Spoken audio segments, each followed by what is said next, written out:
Many people in India and all over the world, they like black and white color to be worn.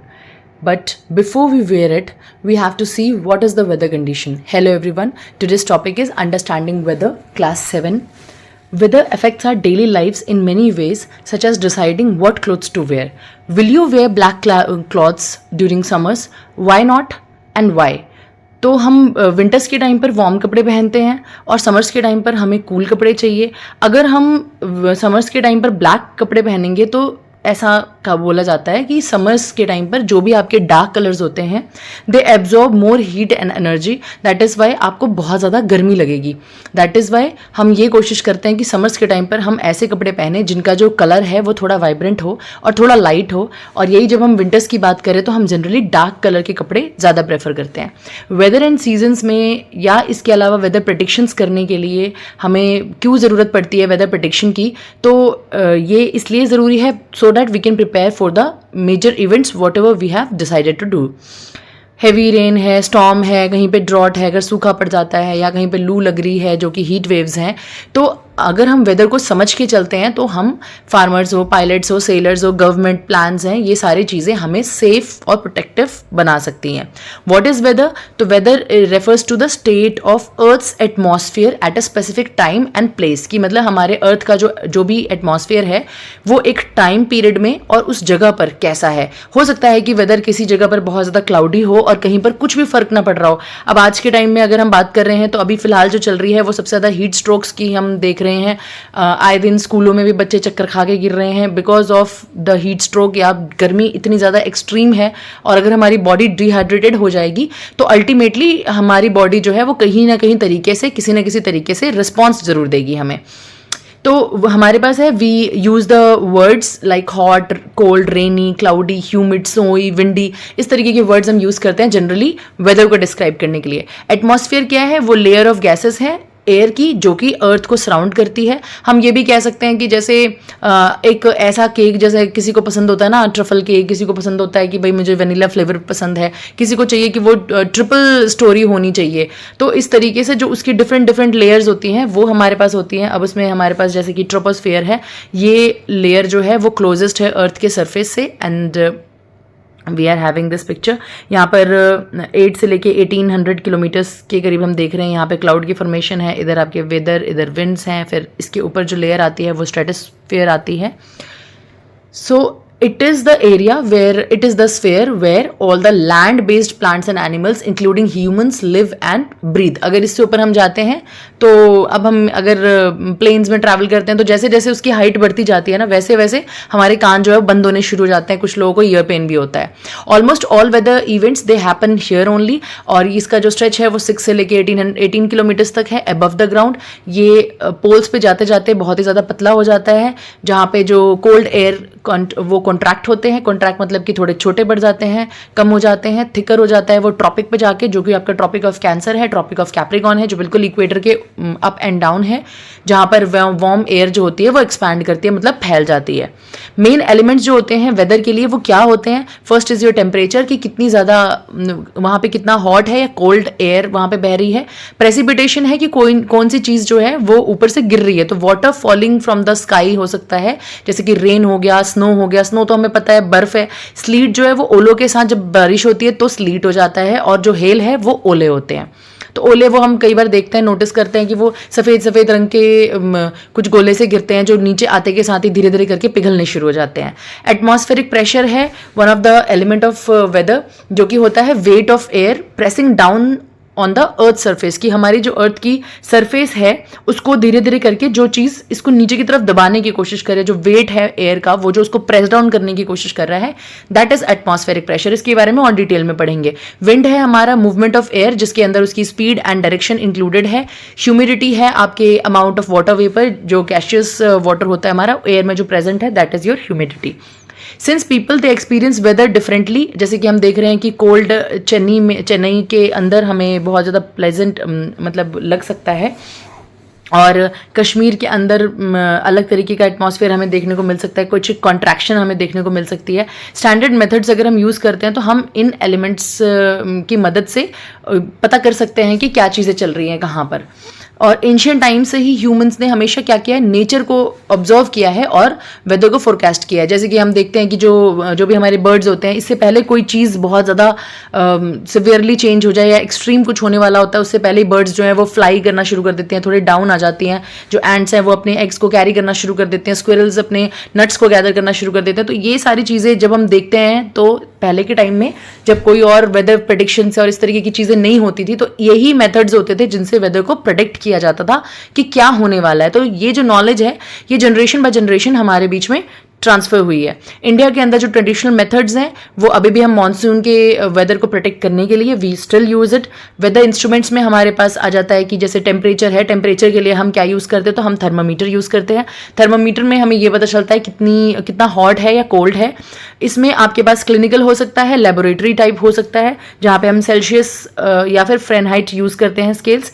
जो कुछ thermometers ऐसे होते हैं जो ambient temperature को यूज़ करते हैं, जो कि इमीडिएट आपके एनवायरनमेंट के हीट लेवल के हिसाब से होता है, और कुछ जो है वो मैक्सिमम और मिनिमम टेम्परेचर जो उस दिन का होता है उसको मेजर करते हैं।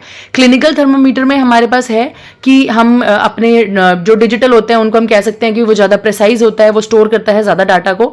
जो यूजफुल स्टैटिस्टिक है उसके अंदर हमारे पास आ जाता है रेंज में आ गया maximum temperature minus minimum temperature, जो कि पिछले 24 आवर्स में है।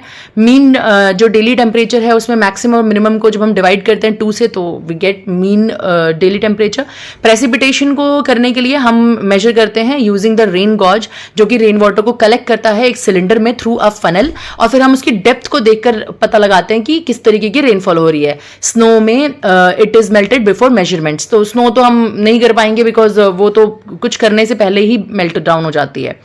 फिर आता है हमारे पास एटमॉस्फेरिक प्रेशर। इसको मेजर करने के लिए ये यहाँ पर जैसे कई बार वेदर जो है वो बहुत ज़्यादा हैवी फील हो सकता है हमें स्टॉर्मिंग होने से पहले, जैसे कि it is higher near sea coast. जो भी सी कोस्ट वाले एरिया होंगे वहाँ पर जो एटमॉस्फेरिक प्रेशर है वो ज़्यादा होता है, माउंटेन्स में वो कम होता है।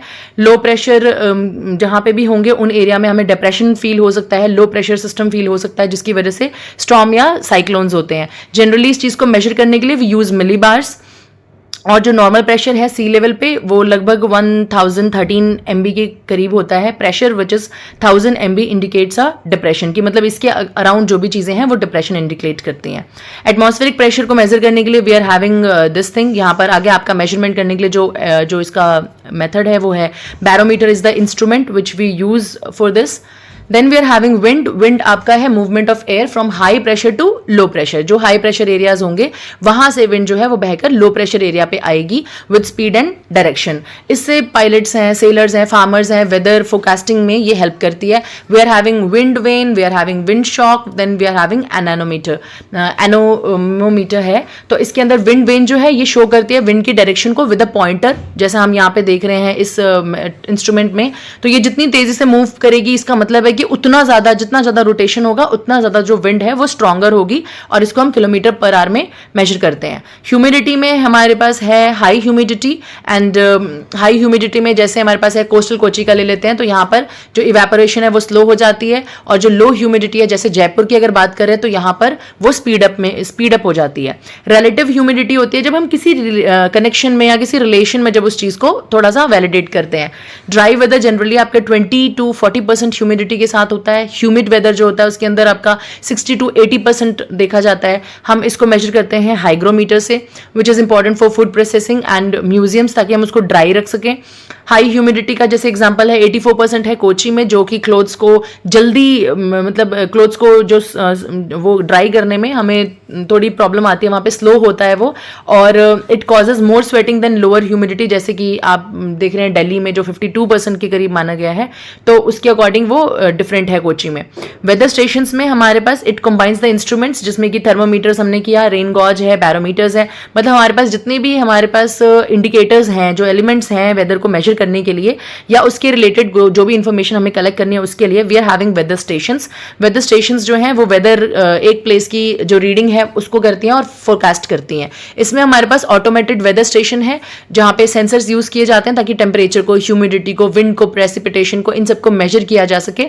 विदाउट ह्यूमन हेल्प, जो कि एग्रीकल्चर में हेल्प करेगी, एविएशन में हेल्प करेगी, नेविगेशन में हेल्प करेगी, एनवायरमेंट की मॉनिटरिंग में हेल्प करेगी। इसके अकॉर्डिंग 2023 में जो नेशनल डिजास्टर मैनेजमेंट है अथॉरिटी है, उसने एक AWS जो है वो स्टैब्लिश किया था सिक्किम में, जो कि काफ़ी ज़्यादा एल्टीट्यूड पे है, at an altitude of about 4800 metres above the sea level, जो कि हमें वेदर कंडीशंस के रिलेटेड पहले ही अर्ली वार्निंग्स दे देती है।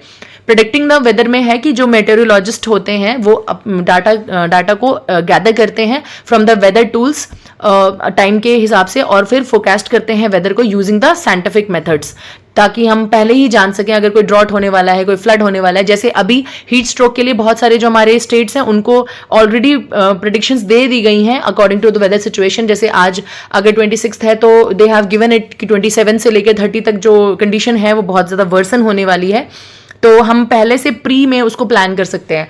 एक्यूरेट प्रेडिक्शंस अगर हम करते हैं वेदर रिलेटेड तो उससे क्या बेनिफिट होता है, फिशरमैन को ऑलरेडी अगर वार्निंग मिल जाती है तो स्टॉर्मिंग एरियाज में या सी में उनको ट्रैवल करने के लिए मना किया जाता है। इसके अलावा जो कोस्टल एरियाज होते हैं साइक्लोन से पहले, वो एरिया आप खाली करवा सकते हैं।